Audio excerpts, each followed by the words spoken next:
కొన్నిసార్లు చిన్న చిన్న విషయాలు సైతం భారీ గొడవలకు దారితీస్తాయి. క్షణికావేశంలో దారుణాలకు పాల్పడేలా చేస్తాయి. మద్యానికి బానిసైన ఓ భర్త కట్టుకున్న భార్యనే అతి కిరాతకంగా హత్య చేశాడు. అడ్డొచ్చిన కూతురుపై కూడా దాడికి పాల్పడ్డాడు. ఖమ్మం నడబడడం జరిగిన ఈ ఘటన స్థానికులను భయభ్రాంతులకు గురిచేసింది. వైవాహిక జీవితాల్లో మనస్పర్ధలు పెరిగిపోతున్నాయి. దీంతో క్షణికావేశంలో కొందరు భర్తలు భార్యల్ని అతి కిరాతకంగా చంపేస్తున్నారు. అడ్డొచ్చిన వారిని సైతం చంపేందుకు వెనకాడడం లేదు. ఖమ్మంలో జరిగిన ఓ ఘటన ఇప్పుడు స్థానికుల్ని భయభ్రాంతులకు గురిచేస్తోంది. ఖమ్మం జిల్లా నేరేడుకు చెందిన గోగుల భాస్కర్, జగ్గయ్యపేటకు చెందిన సాయివాణి వివాహ బంధంలోకి అడుగుపెట్టి చాలా ఏళ్లైంది. వీరికి ఒక కుమార్తె, ఒక కుమారుడు ఉన్నారు. అయితే గత ఏడాది కాలంగా వారి వైవాహిక జీవితంలో మనస్పర్ధలు మొదలయ్యాయి. ఈ కారణంగానే సాయివాణి భర్తకు దూరంగా ఖమ్మం నగరంలోని గట్టయ్య సెంటర్లో పిల్లలతో కలిసి విడిగా జీవిస్తోంది. దీంతో సాయివాణి ఖమ్మంలోని ఒక ప్రైవేట్ సంస్థలో ఉద్యోగం చేస్తూ తన పిల్లల్ని చదివించుకుంటూ కష్టపడి జీవనం సాగిస్తోంది. భార్య తనకు దూరంగా ఉంటుందని ఆగ్రహంతో రగిలిపోయిన భర్త భాస్కర్ గురువారం తెల్లవారుజామున భార్య ఉంటున్న ఇంటి వద్దకు వచ్చాడు. ఇద్దరి మధ్య మాటామాటా పెరిగి తీవ్ర వాగ్వాదానికి దారితీసింది. అక్కడే తనలోని క్రూరత్వాన్ని బయటపెట్టిన భాస్కర్ సాయివాణిపై గొడ్డలితో విచక్షణారహితంగా దాడికి తెగబడ్డాడు. అంతటితో ఆగకుండా కత్తితో ఆమె గొంతు కోసి ఘోరంగా హత్య చేశాడు. దారుణంగా చంపేశాడండి. పాప అడ్డొస్తే పాప కన్న కూతురని కూడా చూడలేదు. పాపను కూడా చాలా దారుణంగా వేళ్లు తెగిపోయినాయి. మోకాళ్ళ మీద, షోల్డర్స్ మీద, మణికట్టు మీద ఎట్లా పడితే అట్లా విచక్షణరహితంగా కోసేశాడు. ఎంత దారుణంగా అసలు. ఇంకా మనిషి చనిపోయిన తర్వాత కూడా మనిషి మీద కూర్చొని అంత పగ ఏంటికుంటుందని అంతగానం కోసేశాడంటే. ఒక 5-6 నెలల దాకా మా దగ్గరే ఉంది పిల్ల. వాళ్ళ పిల్లల స్టడీ కోసం అని చెప్పి ఖమ్మం వచ్చింది. నేను అక్కడనే బతుకుతాను, అక్కడనే పిల్లల్ని పెట్టి బతుకుతాను. ఇక్కడికి వచ్చిందండి. తెలంగాణ స్కూల్లో చదువుతున్నారు పిల్లలిద్దరు కూడా. ఒక గది తీసుకొని ఇక్కడ ద్వారకా నగర్లో గది అద్దె తీసుకొని ఇక్కడ జిఎంఆర్ ఫంక్షన్ హాల్లో అక్కడ పని చేసుకొని బతికించుకొని ఉంటుందండి.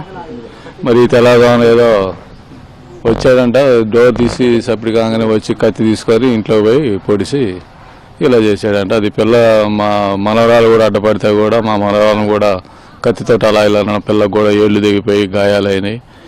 కన్న తల్లిపై జరుగుతున్న ఈ దారుణమైన దాడిని చూసి తట్టుకోలేకపోయిన 14 ఏళ్ల కూతురు తండ్రి భాస్కర్ను అడ్డుకునే ప్రయత్నం చేసింది. కనీసం కన్న కూతురు అని కూడా చూడకుండా భాస్కర్ కూతురుపై కూడా కత్తితో విచక్షణారహితంగా దాడి చేసి తీవ్రంగా గాయపరిచాడు. తీవ్రంగా గాయపడిన బాలికను స్థానికులు హుటాహుటిన ఆసుపత్రికి తరలించారు. అలా చంపకూడదు కూడా. ఒక కూతుర్ని ఒక ఇదిగా ఏదన్నా ఉంటే ఒక చెంపదెబ్బ పెట్టి భార్యను వదిలేయాలా? అంత ఘోరంగా సార్. ఏం చేసిందండి సార్? మేము కన్నులో ఉన్నాం కదా సార్. ఇక్కడ మళ్ళీ కన్న కూతురు అడ్డపోతే కన్న కూతురు నిసిరెత్తి సార్. పిల్ల ఆపరేషన్ థియేటర్లో ఉంది సార్. కాళ్ళు చేతులు ఇరిగి, నడువులు ఇరిగి పిల్ల కన్న కూతురు కూడా హాస్పిటల్లో ఉంది సార్. సీరియస్ గా ఉంది సార్ పిల్లకి కూడా. ఇది పరిస్థితి ఏంటి సార్? చంపేశాడు, పోలీస్ స్టేషన్ లో కూర్చున్నా. మరి ఇప్పుడు పిల్లల పరిస్థితి ఏంటి? పిల్లల భవిష్యత్తు ఏంటి? పిల్లలకి ఇప్పుడు హాస్పిటల్ తీసుకెళ్లాలి. ఎవరు ఇది దానికి అండ? నిందితుడు పరారవ్వకుండా పట్టుకున్న స్థానికులు దేహశుద్ధి చేసి పోలీసులకు అప్పగించారు. కేసు నమోదు చేసిన పోలీసులు దర్యాప్తు చేస్తున్నారు. భార్యపై అనుమానంతోనే భర్త భాస్కర్ ఈ దారుణానికి పాల్పడ్డాడని బాధితురాలి బంధువులు ఆరోపిస్తున్నారు. రక్తపు మడుగులో సాయివాణిని చూసి బంధువులు గుండెలు పగిలేలా రోధిస్తున్నారు.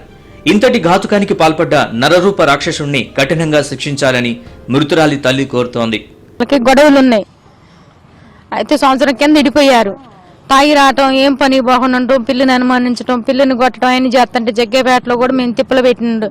అయినా సరే నా కూతురు వచ్చి ఉంది. ఉన్నాక పిల్లలకి తెలంగాణ చదువు, ఆంధ్ర చదువు ఇబ్బంది అవుతుందని పిల్లల్ని పెట్టుకుని ఇక్కడ ఉంటుంది సార్. నా 6 నెలల క్రితం నుంచి ఉంటుంటే పిల్లల్ని చూసి నా కూతుర్ని ఎవరు లేకుండా చూసి ఒంటరి ఉంటుందని కత్తితో దారుణంగా పొడిసి, ఇది మీరు రాకపోతే ఎవరు రాకపోతే నేను ఈ తలకాయ తీసుకొని పోలీస్ స్టేషన్ పోయి పోలీసులకి హ్యాండ్ ఓవర్ అయ్యేది అని చెప్తున్నాడు సార్.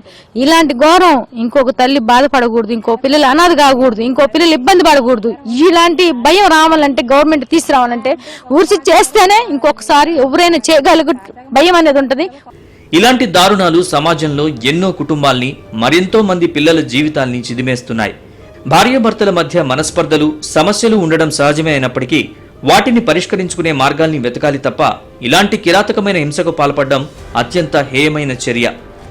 ఈ ఘటనలో తల్లిని కోల్పోయి తండ్రిని దూరం చేసుకున్న ఆ ఇద్దరు పసిపిల్లల భవిష్యత్తు గురించి ఆలోచిస్తే ఎవరికైనా కన్నీరు రాక మానదు.